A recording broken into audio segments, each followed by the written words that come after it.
2 table spoons oil, half table spoon మెంతులు, half cup onions,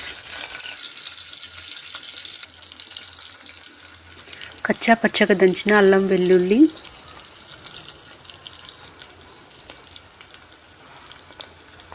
కొంచెం పసుపు వేసుకొని మీడియంగా రోస్ట్ చేసుకోవాలి. మీడియంగా కట్ చేసుకున్నటువంటి సొరకాయ ముక్కలు, కొంచెం కొత్తిమీర, కొంచెం కరివేపాకు వేసుకొని కలుపుకోవాలి.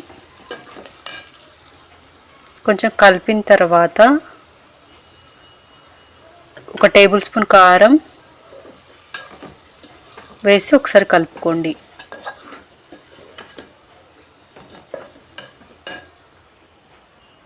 ఇక్కడ చింతపండు రసం రెడీ చేసుకున్నాను. ఇది కందిపప్పు రెడీ చేసుకొని పెట్టుకున్నాను సాంబార్ కోసం. ఇక్కడ మళ్ళీ టమోటాలు యాడ్ చేస్తున్నాను.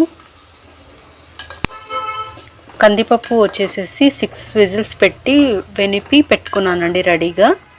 మీన్వైల్ ఇది రెడీ చేస్తున్నాను. చింతపండు దీంట్లోకి వేసుకుందాం పప్పులోకి. కొంచెం సాంబార్ పొడి,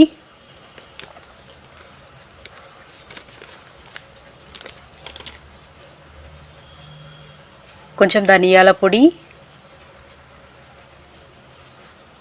కొంచెం సాల్ట్. ఇది ఆల్రెడీ కుక్ అయిపోయిందండి. ఇప్పుడు దీన్ని తీసుకొని మనం ఆ పప్పులోకి యాడ్ చేసుకున్నాం. కుక్కర్లోనే చేస్తానండి సాంబార్ కూడా. కుక్కర్లోకి వేసుకున్న తర్వాత 1 విజిల్ పెట్టుకుంటే మనకు సాంబార్ రెడీ అయిపోతుంది. మీకు ఎన్ని నీళ్లు కావాలనో మీరు వేసుకున్న పప్పుని బట్టి మనం వాటర్ యాడ్ చేసుకొని మూత పెట్టి 1 విజిల్ పెట్టుకోవడమే అండి.